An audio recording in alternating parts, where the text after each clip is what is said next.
Bonjour à tous. Donc je suis ravie de vous retrouver pour cette petite vidéo. Cette vidéo qui va faire partie d'un cycle. Donc voilà ce que j'ai reçu, c'est de pouvoir à travers cette petite vidéo vous aider à vous placer énergétiquement. Donc ces petites vidéos vont être mises sur ma page YouTube et sur mon site internet afin qu'avec ce petit cycle complet, vous puissiez, quand ça va être nécessaire pour vous, en fonction de votre cheminement, de vos difficultés, de vos moments de transition, vous puissiez trouver un petit soutien pour vous aider à trouver votre posture énergétique dans une période particulière pour vous. Ce cycle, il peut avoir pour but de vous aider à transitionner dans des moments compliqués, mais il peut également avoir pour but tout simplement de vous accompagner pour trouver le calme intérieur, le calme du corps, le calme des pensées, le calme des émotions, pour accéder à quelque chose de plus grand, d'ordre spirituel, d'ordre expérimental, d'ordre divin.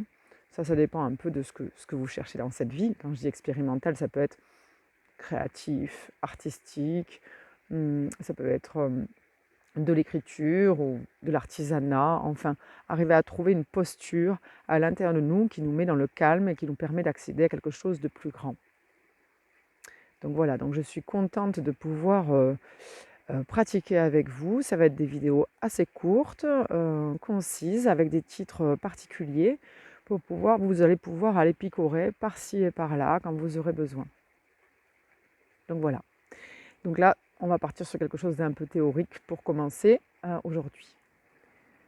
Donc déjà, pour être au calme et pour accéder au plus grand, à la grande partie qui est à l'intérieur de nous, il faut déjà trouver le calme à l'extérieur. Donc ça, il faut déjà trouver le calme à l'extérieur ou déjà trouver le calme à l'intérieur. Vous commencez comme vous avez envie. Là, je vais être vraiment dans la théorie et dans le pratico-pratique, hein, et puis ensuite, on fera des expériences sur les prochaines vidéos. Je vous conseille d'écouter ça. Donc déjà, dans un premier temps, il va falloir trouver le calme à l'extérieur de vous. C'est-à-dire que si vous vivez dans un environnement qui est perturbé, perturbant, plein, euh, plein de mémoires anciennes ou des choses que vous avez envie de faire mais que vous n'avez pas encore commencé à faire, des choses qui ne sont pas associées au présent, déjà, ça va être plus compliqué pour vous de trouver le calme. C'est un peu logique. Si je vis dans une maison où il y a 3 adolescents, par exemple, un petit peu en crise, l'exemple, heu, il faut vraiment que je me trouve des temps de calme à l'extérieur de la maison pour pouvoir accéder à mon calme intérieur. Je ne peux pas, si je reste tout le temps dans cette ambiance-là, je ne peux pas trouver le calme à l'intérieur de moi et donc en l'occurrence, je ne pourrais pas accompagner bien mes adolescents puisque je ne suis pas en calme à l'intérieur de moi. Ça veut aussi dire une maison pleine, pleine même de choses qu'on a prévues, même des choses qui peuvent servir. Une maison pleine, des pièces pleines ne peuvent pas aider à vider la partie qu'on doit vider pour accéder au plus grand. Si vous voulez, on s'incarne dans la matière avec le corps qui va bouger, agir, entrer en interaction avec le monde et c'est super. Les pensées qui vont nous accompagner, nous structurer, nous ordonner, nous permettre la mémoire, nous permettre la culture, les croyances, etc. Et on va pouvoir s'assimiler au monde, encore une fois. Et les émotions qui nous permettent de filtrer, en fait, et d'analyser ce qui se passe à l'extérieur et à l'intérieur de soi, et qui vont permettre de nous rassembler autour de grands courants, encore une fois, pour s'assimiler, pour se lier aux autres. Derrière ça, il y a des grandes non, bon, c'est pas grave. Et il y a des grands volumes d'énergie qui sont à vous, qui sont au monde entier, des grands volumes, ou je dirais des volumes d'énergie, on pourrait imaginer vraiment des grands volumes, euh, avec à l'intérieur les expérimentations qu'on a envie à vivre dans cette matière, notre relation au divin, notre relation à notre part spirituelle, notre relation à notre part artistique, euh, plein d'expérimentations qu'on a à vivre, mais aussi notre relation au vivant, notre relation aux autres. Tout ça, c'est derrière. C'est dans le corps, dans les autres corps énergétiques, un peu plus loin. Si on ne met pas au calme le physique, la matière, les émotions et les pensées, on a du mal à accéder à ces choses-là. Et on se dit, mais j'avance pas, j'arrive pas à avancer. Malgré le fait que j'ai lu tous ces livres de spiritualité et que je me sois mis en condition en allant à des conférences, en chantant un mantra, je n'y arrive pas. On ne peut pas y arriver si on n'est pas au calme d'un point de vue physique et matériel, d'un point de vue émotionnel et sensible, d'un point de vue pensée et mental et égo. C'est la base. Donc si à l'extérieur de vous, il y a toujours des choses à faire, il y a toujours des choses en mouvement, il y a toujours des missions sur l'agenda, des choses à réaliser, il y a des choses déséquilibrées, désharmonieuses, sans cesse, sans cesse, sans cesse. Ça ne peut pas faciliter le calme du corps, le calme de la pensée, le calme des émotions. Le mental va se mettre en mode sécurité, structure, organisation pour tenir. Les émotions peuvent se renforcer et se mettre en carapace, et le corps physique peut rentrer dans un état de stress et d'organisation ou même de relâchement total, c'est-à-dire qu'il ne va plus nous accompagner pour nous réaliser parce qu'on n'est plus connecté à notre part spirituelle. Nous sommes à la fois des êtres physiques, je me marre parce qu'on le sait, nous sommes à la fois des êtres physiques, émotionnels et mentaux, mais nous sommes aussi des êtres spirituels. Et derrière ce physique, ce mental et ces émotions, il y a tout ce que l'âme veut nous envoyer, tout ce qu'on doit vivre dans cette expérience-là de vie. En tant que Mélanie, j'ai des choses à vivre qui s'offrent à moi seulement si je me mets à l'écoute de ça. Pour se mettre à l'écoute de ça, d'abord, l'extérieur. Enfin, je dirais d'abord ou après, c'est égal, mais il y a une première partie qui est importante, petit a ou petit b, c'est l'extérieur. L'extérieur, si je vis avec quelqu'un qui est sans cesse plein de remontrances, en train de me remettre en question, de me créer des frustrations, de me faire remonter mes émotions, tout ce qui touche au physique, aux émotionnels, au mental, si je vis avec quelqu'un qui est comme ça, il me faut des temps à l'extérieur où je peux être dans le calme et me retrouver avec moi-même. C'est des exemples très simples. Si je vis dans le surplus, je consomme, j'ai toujours des choses à acheter, des choses à vendre, des choses à échanger, des choses à faire. Si je garde des choses qui vont servir, je suis sans cesse dans l'action, je bloque le processus de connexion à l'être spirituel. Pareil, si je suis trop dans le mental, tout ce que je dois organiser, tout ce que je dois faire ou autre, trop dans le dialogue, trop dans l'analyse, trop dans la structure, trop dans la pensée, je vais bloquer la descente des expériences spirituelles. Donc ça, c'est déjà la première chose à faire. Le conseil que je reçois, c'est pendant 3 jours, vous notez tout ce que vous faites, tout ce que vous pensez, tout ce que vous dites. Pas tout, sinon vous allez passer votre journée à écrire et il ne se passera rien. Mais par contre, vous, toutes les heures ou toutes les 2 heures ou toutes les demi-journées, vous notez un petit peu ce qui s'est passé dans les 3-4 heures précédentes. Vous notez. J'ai passé 2 heures à faire le ménage, j'ai passé 1 heure à ranger telle chose, j'ai passé 2 heures à repasser, j'ai fait ci, j'ai fait ça, j'ai fait ça. Vous notez tout ce que vous avez fait. Je suis allée au marché et j'ai discuté avec un mec pendant 20 minutes, j'ai fait la queue là-bas pendant 20 minutes, voilà. Et tout ça, vous notez. Et puis, vous choisissez. Ils sont mignons. Vous fluotez ce qui vous a plu, ce qui vous a fait grandir, et vous essayez de réduire tout ce qui ne vous a pas plu. Ça, c'est la base. C'est ce qu'on nomme en écologie, en économie sociale et solidaire, voilà, etc. Dans tous ces milieux alternatifs environnementaux, c'est ce qu'on appelle la simplicité volontaire. On s'engage avec nous-mêmes volontairement pour plus de simplicité. Donc voilà, je pense que ça j'ai fait le tour, je vérifie auprès de mes guides. La démarche de simplicité volontaire est une démarche volontaire. Elle ne va pas se mettre en route seule. Vous allez devoir petit à petit désengorger votre vie, désengorger vos activités, désengorger vos habitudes, désengorger vos pensées, vos croyances, vos croyances et vos... C'est pas tradition, mais c'est nos habitudes, vous voyez, hein, ce qu'on fait traditionnellement quand on est un humain, nos reliances à notre, oui, à notre tradition ancestrale, j'ai envie de dire, voilà.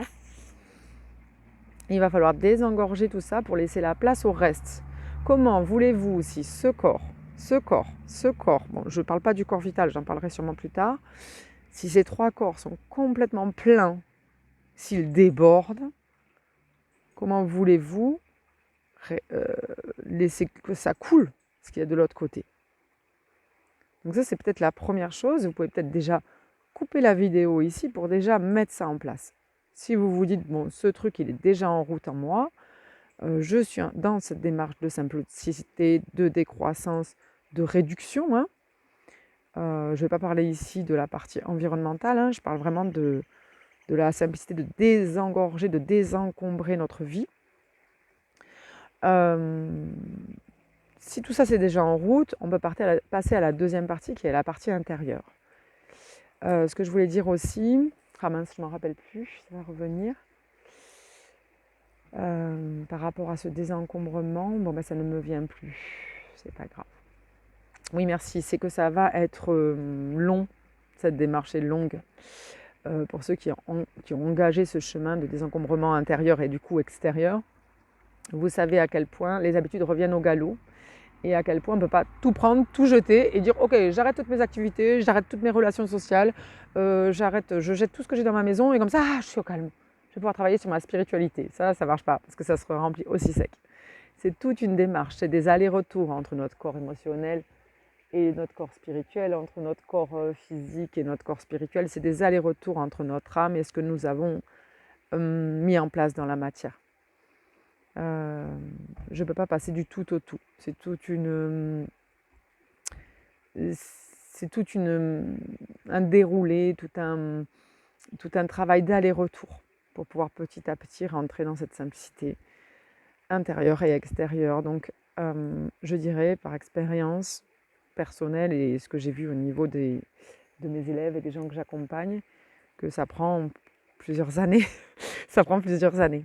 Au début, il y a des grosses phases qui se suivent par des phases plus endormies, et puis on reprend ce cycle et ça recommence. On a une grosse phase et puis on vide à nouveau, une grosse phase et on vide à nouveau. Voilà. La deuxième chose, c'est pour accéder à... Donc, par la suite, la prochaine vidéo sera vraiment une vidéo de pratique. Ici, on est sur une vidéo de théorie, je le redis. Donc la deuxième chose, le gros deuxième point, le point B, le point très important, c'est la reliance à notre être profond. C'est-à-dire que je vis d'ici, mais il faut que je me relie là-bas. Et pour me relier là-bas, j'ai besoin de lâcher ma tête. J'ai besoin de lâcher la logique, la structure, les objectifs, pour accéder de l'autre côté.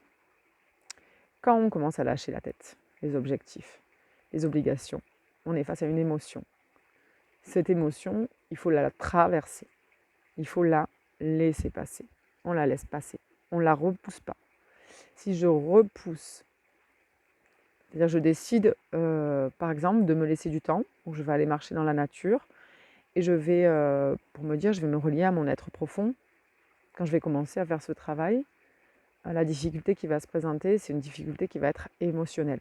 Si je repousse cette émotion pour accéder à mon être profond, je dis non, je ne vais pas prendre cette émotion parce que là, je veux me relier à mon être profond. Si je repousse cette émotion, si je la refuse, si je ne la laisse pas passer à travers moi, je ne vais pas pouvoir accéder à mon être profond. Le travail qu'il y a à faire là, c'est vraiment d'accepter cette émotion, qu'elle soit positive, c'est-à-dire euphorique, artistique, voilà, avec des envies, des joies, ou qu'elle soit triste, ou qu'elle soit un peu des deux. Parfois, les émotions sont un peu bizarres. Qu'elles soient désharmonieuses et déséquilibrées, il faut que je les laisse me traverser. Et ça va être encore une période qui va être compliquée. Parce qu'on n'a pas l'habitude d'être en face de nos émotions et que quand les émotions passent, on les garde en nous et on les porte. Et l'idée, là, par rapport à ce grand projet qui est de se raccorder à notre être spirituel, c'est de les laisser se traverser. C'est-à-dire, j'accepte que je suis en désharmonie, j'accepte que là, je me sens mal de vivre ça, ou je me sens bien, ou je me sens bizarrement trop bien. J'accepte ce truc-là, je le laisse passer, je laisse cette émotion me traverser pour accéder à mon être spirituel. Parce que là, juste derrière ça, il y a notre être spirituel. Notre être spirituel, première chose qu'on rencontre, c'est le choix de nos incarnations. Donc, ce que je suis venue vivre. Je peux en être très éloignée, c'est-à-dire que tout d'un coup, je me vois vivre dans une cabane, dans la forêt, en train de couper du bois. Et je me dis, ouh là là, c'est très éloigné de moi, je suis en pleine ville et je vais à Auchan tous les jours. Ça peut être très proche de moi, c'est-à-dire que je vis actuellement dans la forêt, mais effectivement, je ne suis pas autonome au niveau de mon moyen de chauffage, donc je vais mettre un poêle et couper du bois, puisque c'est ce que mon âme veut vivre. Donc ces expérimentations qui arrivent juste derrière ce gros volume émotionnel là qu'on doit laisser nous traverser. Donc d'abord on lâche le mental, ou d'abord on lâche les émotions, mais généralement c'est le mental qui lâche, puis les émotions qui ne vont pas lâcher parce que c'est notre filtre, donc qui nous traversent et on les accueille même si elles sont désharmonieuses. Derrière ça, on a le corps des expériences. Et le corps des expériences, il va nous nourrir, commencer à laisser couler. Et vous voyez, ça coulerait comme... vous voyez un peu si dans une grotte, il y avait plein de stalactites, mythes ou tites, stalactites, s'il y avait plein de stalactites, et que ça coule un tout petit peu, touc, touc, touc, touc. Vous êtes déjà rentré dans une grotte, vous avez vu ce bruit, touc, touc, touc, touc, touc. Ça va couler comme ça. Ça va couler tout doucement au départ parce que le corps émotionnel est encore perturbé, le corps mental est perturbé, on est encore trop dans l'action, enfin dans le faire, hein, parce que l'action, elle est juste. On est des êtres humains et on est là pour être dans l'action. Mais on n'est pas encore assez présent à soi pour entendre et recevoir clairement. Donc ça va tomber au goutte à goutte à des endroits imprécis. C'est-à-dire qu'on va recevoir une information, je dois aller vivre dans la forêt, et puis on va recevoir une information, je dois me relier à ma part artistique, et puis on va recevoir des informations comme quoi la Terre peut me donner des pigments, et puis ça n'a pas de sens, on n'arrive pas à mettre les choses en relation. Bon, je donne des exemples comme ça, mais ça peut être des exemples complètement différents qui ne sont pas liés avec la nature, hein. J'ai toujours un peu des exemples de la nature parce que c'est mon expérience. Mais ça peut être des expériences en lien avec les animaux, avec la ville, avec les autres, avec les nouvelles technologies, c'est pas grave. En tout cas, ce qui va tomber au goutte à goutte va être un peu disparate, pas logique. Et ce qu'il faut, c'est laisser couler. Se dire, ok, j'accepte que je comprends rien. J'éduque mon mental et j'éduque mes émotions, je ne comprends rien à ce que je reçois, mais je reçois quelque chose de mon être spirituel, de mon âme, qui coule vers moi. Donc ça peut être des visualisations, ça peut être des ressentis énergétiques, c'est-à-dire quand je suis à des endroits, ça pulse quoi, je sens que c'est fort, ça me plaît, je veux rester là. Ça peut être des émotions, des sensations comme ça qui sont de l'ordre émotionnel. Et ça peut être aussi des rêves, ça peut être des messages audio, ça peut être, oui, d'un coup, ça peut être de l'expérimentation, c'est-à-dire au niveau du corps physique. C'est-à-dire que je vais quelque part, en allant quelque part, je passe devant quelqu'un, une boutique ou une exposition, et ah, ça pulse quoi, il faut rentrer. Et donc en rentrant, j'ai ma réponse. Il faut que tu t'approches de ça. Voilà. Tout ça, c'est le corps causal qui fait tomber les expériences sur notre part incarnée. Derrière ça, il y a la notion de l'être profond, de l'être spirituel, de notre soi. C'est-à-dire que je ne suis pas Mélanie, je suis autre chose. Et derrière ces expérimentations-là que je suis venue vivre, il faut que je me mette à l'écoute de ces expérimentations, ce dont je viens de parler. Je dois me mettre à l'écoute. Au bout d'un petit moment, je vais pouvoir commencer à réaliser, à me mettre au service de mon âme et non pas au service de ce qui est dicté par l'endroit où je vis ou par la matrice politique, économique ou sociale du secteur. Une fois que je vais commencer à acter ça, à me placer là, je vais avoir accès à la part plus profonde encore, qui est la part de l'esprit, la part du soi profond. Et là, je vais commencer à rentrer dans l'éveil, ou dans oui, l'évolution spirituelle. Je vais commencer à accéder à ça. Le travail est long pour arriver à ça. Donc petit à petit, je vais rentrer à travers ce cycle de vidéos dans des détails plus forts et aussi dans des pratiques. Donc la prochaine fois, on commencera sur un thème que je n'ai pas encore reçu, et puis de thème en thème, de cycle en cycle, en 6 séances, enfin 6 vidéos, on devrait arriver à avoir le global, c'est-à-dire comment être en harmonie entre mes actions, recevoir l'action juste, recevoir être dans les émotions justes, être dans la pensée juste pour pouvoir accéder à mon expérimentation dans la matière, expérimentation de l'âme dans la matière, pour pouvoir ensuite accéder à une spiritualité plus profonde. Et derrière ça, il y a la part divine qui peut, une fois qu'on a dépassé ça, mais bon, c'est pas gagné déjà d'arriver là, on peut laisser filtrer, laisser descendre le divin et se raccorder à la part collective et consciente au niveau plus que mondial, hein, je dirais au niveau intergalactique, voilà, au niveau divin, le un, le tout. Donc ça, on le touche du doigt assez souvent, hein, même dans la vie de tous les jours, on touche du doigt le divin, il est partout. On est en quête de ça, en fait. Hein. Mais plus on va travailler et monter dans les strates, et plus on va ouvrir, plus on va ressentir que le divin est partout et qu'il est là, et plus on va ressentir le divin. Donc on va faire un petit peu de pratique la prochaine fois, et un petit peu de théorie aussi. Et je vous laisse pour cette fois-ci, et je vous souhaite une belle journée, et j'espère que vous êtes heureux, et à bientôt!